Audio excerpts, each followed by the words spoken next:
আজকে আমি আপনাদেরকে নিয়ে যাব ওয়ার সিমেন্টারি অথবা ইংরেজদের কবরস্থান। এটাকে আর এক নাম বলা হয়, যেটা হলো কমনওয়েলথ সমাধিক্ষেত্র। স্থানীয় লোকদের কাছে এটা ইংরেজদের কবরস্থান হিসেবে পরিচিত।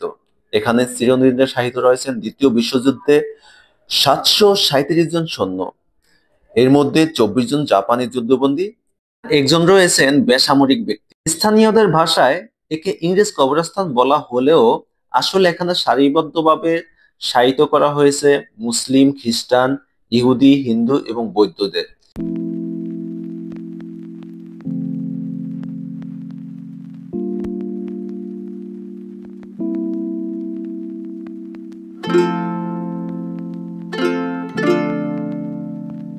সমাধিক্ষেত্রটির প্রবেশমুখে রয়েছে একটি তোরণঘর, যার ভেতরের দেওয়ালে এই সমাধিক্ষেত্রের ইতিহাস ও বিবরণ ইংরেজি ও বাংলায় লিপিবদ্ধ করে রাখা রয়েছে।